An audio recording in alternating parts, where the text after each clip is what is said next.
नमस्कार दोस्तों, MCQ series कर रहे हैं हम पॉलिटी की। ऑलरेडी हम 160 क्वेश्चंस कर चुके हैं प्रीवियस लेक्चर्स में।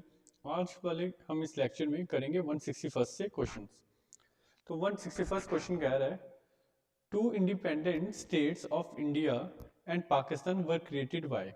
आपने बताना है कि जो इंडिपेंडेंट अभी स्टेट्स अभी कंट्रीज हैं हमारी, इंडिया और पाकिस्तान, ये कैसे क्रिएट हुई थी। ये हुई थी द शिमला कॉन्फ्रेंस के थ्रू, द क्रिप्स प्रपोजल के through, the cabinet mission plan के through, the Indian independence act के थ्रू। तो राइट आंसर इसका है D part, the Indian independence act. Next question है, ये कह रहा है dyarchy was first introduce under. आपने बताना है कि डायरेक्टी को पहले जो इंट्रोड्यूस किया था तो वो किसके अंडर किया था।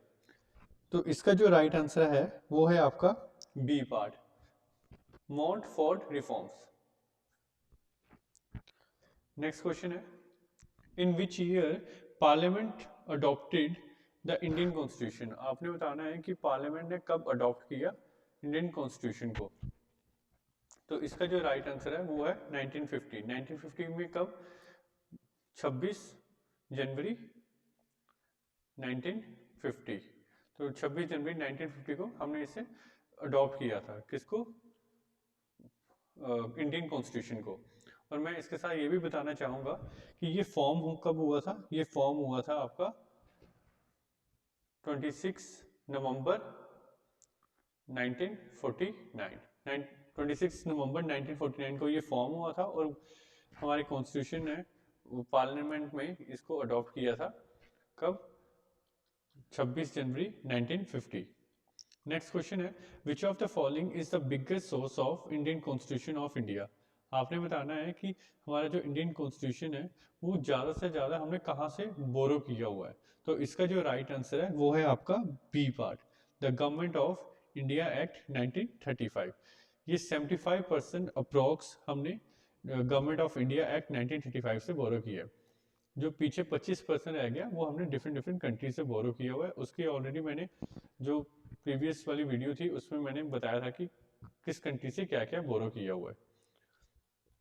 नेक्स्ट क्वेश्चन है, who was the chairman of the union power committee of the constituent assembly of India. आपने बताना है यूनियन पावर कमेटी के चेयरमैन कौन थे। तो इसका जो राइट आंसर है वो है आपका D part, Pandit Jawaharlal Nehru ji. Next question है, who president over the first meeting of Indian constituent assembly. आपने बताना है कि जो पहली मीटिंग हुई थी कॉन्स्टिट्यूंट असेंबली की उस टाइम पर उसके चेयरमैन या हेड कौन थे। तो इसका जो राइट आंसर है वो है आपका B part, Sachchidananda Sinha ji. Next question है, who among the following was adviser to drafting committee of the constituent assembly. आपने बताना है कि जो ड्राफ्टिंग कमेटी बनी उसके एडवाइजर कौन थे। तो इसका जो राइट आंसर है वो है आपका D part, B N Rao. मैं बताना चाहूंगा ड्राफ्टिंग कमेटी के चेयरमैन जो थे वो थे बी आर अम्बेडकर जी। ये भी बहुत इंपॉर्टेंट है, कई बार क्वेश्चन कॉम्पिटिटिव एग्जाम्स में रिपीट हुआ है कि who was the chairman of drafting committee. अगर चेयरमैन ऑफ ड्राफ्टिंग कमेटी पूछा जाएगा तो वो होगा बी आर अम्बेडकर जी। और अगर पूछ रहे हैं आपसे कि एडवाइजर कौन थे ड्राफ्टिंग कमेटी के, तो उसका जो राइट आंसर होगा वो V N Rao ji. Next question है, the constituent assembly of India started functioning from. आपने बताना है कि कॉन्स्टिट्यूंट असेंबली जो थी ये इसने फंक्शन करना कब स्टार्ट कर दिया था। तो मैं आपको बताता हूँ कि इसका जो राइट आंसर है वो है आपका 9 दिसंबर 1946। तब इसने फंक्शन करना स्टार्ट कर दिया था। और अगर आपसे कोई ये भी पूछे कि आपने बताना है कि फर्स्ट मीटिंग कब हुई थी कॉन्स्टिट्यूंट असेंबली की, तो उसका आंसर भी क्या है? 9 दिसंबर। नेक्स्ट क्वेश्चन है, the number of members included in the constitution drafting committee was. आपने बताना है ड्राफ्टिंग कमेटी में टोटल कितने मेंबर्स थे जो काम कर रहे थे। काफी इंपॉर्टेंट क्वेश्चन है ये भी। तो इसका जो राइट आंसर है वो है 7। टोटल 7 मेंबर्स काम कर रहे थे ड्राफ्टिंग कमेटी में। नेक्स्ट क्वेश्चन है, which of the following countries have an unwritten constitution. आपने बताना है कि इनमें से किस कंट्री का अनरिटन कॉन्स्टिट्यूशन है। तो इसका जो राइट आंसर है वो है आपका बी पार्ट, यूके का अनरिटन कॉन्स्टिट्यूशन है, यानी कि लिखा हुआ नहीं है। नेक्स्ट क्वेश्चन है, in Indian polity which one is supreme. आपने बताना है कि इंडियन पॉलिटी में इसमें से कौन सी चीज है जो सबसे ऊपर मानी जाती है। इसके ऑप्शन है, सुप्रीम कोर्ट को सबसे ऊपर माना जाता है, या कॉन्स्टिट्यूशन को, या पार्लियामेंट को, या रिलीजन को।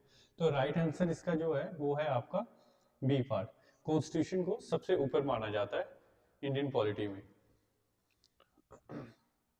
नेक्स्ट क्वेश्चन है, द कॉन्स्टिट्यूशन ऑफ इंडिया कह रहा है कि जो इंडियन का कॉन्स्टिट्यूशन है वो क्या है, रिजिड है, फ्लेक्सिबल है, वेरी रिजिड है, या पार्शली रिजिड पार्शली फ्लेक्सिबल है। तो इसका जो राइट आंसर है वो है आपका D part, partially rigid partially flexible. काफी इंपॉर्टेंट क्वेश्चन है ये, काफी बार कॉम्पिटिटिव एग्जाम्स में रिपीट होता है, और ये एक ऐसा बेसिक क्वेश्चन है जो कई बार एग्जाम में आया हुआ है कि how many schedules in the Indian constitution. बोल रहा है कि आपने बताना है कि कितने शेड्यूल्स हैं इंडियन कॉन्स्टिट्यूशन में। इसमें कई बार एस्पिरेंट्स क्या करते हैं, मिस्टेक कर देते हैं, वो 8 की जगह कई बार 12 कर देते हैं मार्क, और कई बार 12 की जगह 8। तो मैं आपको बताता हूँ, जो इनिशियल जब हमारा कॉन्स्टिट्यूशन बना था उस टाइम पर 8 शेड्यूल्स थे, और लेकिन आज की डेट में जो शेड्यूल्स हैं वो कितने हैं, 12। नेक्स्ट क्वेश्चन है, which article of the Indian constitution provides for the institution of panchayati राज।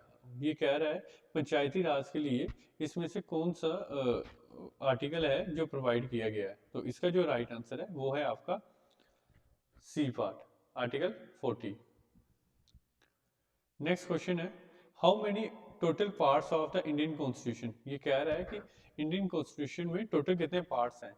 जब हमारा कॉन्स्टिट्यूशन बना था स्टार्टिंग में 1950s की मैं बात कर रहा हूँ, उस टाइम पर टोटल हमारे 22 पार्ट्स थे, और आज की डेट में जो करंट पार्ट्स हैं वो कितने हैं, 25।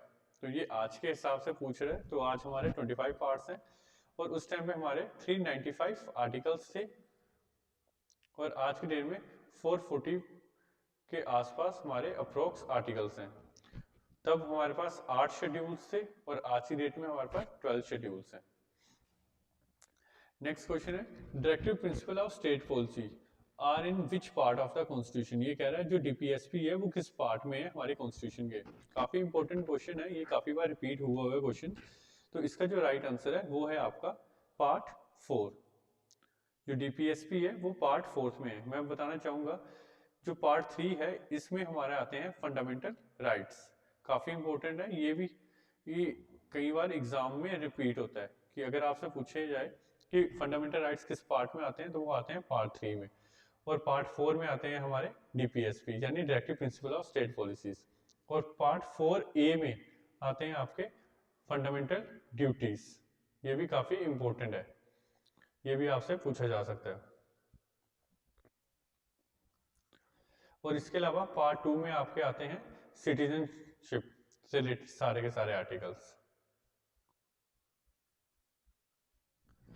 फिर नेक्स्ट बात करते हैं, क्वेश्चन कह रहा है how many languages have recognised by the constitution. कह रहा है कि टोटल कितनी लैंग्वेजेस हैं जिनको हम लोगों ने रिकॉग्नाइज किया कॉन्स्टिट्यूशन के हिसाब से। तो इसका जो राइट आंसर है वो है आपका सी पार्ट, टोटल 22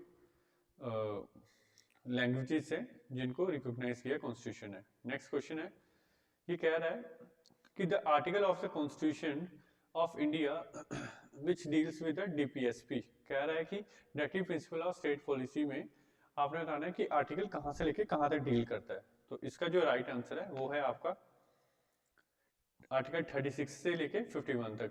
मैं आपको बता दूं जो डीपीएसपी है, अभी मैंने थोड़ी देर पहले ही बताया था कि वो हमारा पार्ट किस में डील करता है, पार्ट 4 में आता है। तो अगर वो पार्ट 4 में आता है तो इसका मतलब है कि वो फंडामेंटल राइट्स से आगे होगा। तो फंडामेंटल राइट्स जो होते हैं हमारे वो आर्टिकल 12 से लेके कहाँ तक है, आर्टिकल 35 तक। तो इसके बाद में ही आ जाता है डीपीएसपी पार्ट 4 में। तो ये डील करता है हमारा आर्टिकल 36 से लेके 51 तक।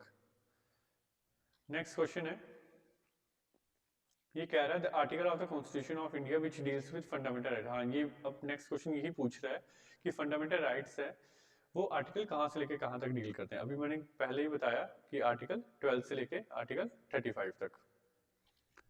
नेक्स्ट क्वेश्चन है, article 1 of the constitution of India declares India as. आपने बताना है कि इंडिया को क्या कह के बुलाया गया है आर्टिकल 1 के हिसाब से। तो इसका जो राइट आंसर है वो आपने मुझे खुद ही कमेंट सेक्शन में बताना है, मैं हार्ट देके बताऊंगा कि आपका आंसर राइट है या रॉन्ग है। Thank you so much.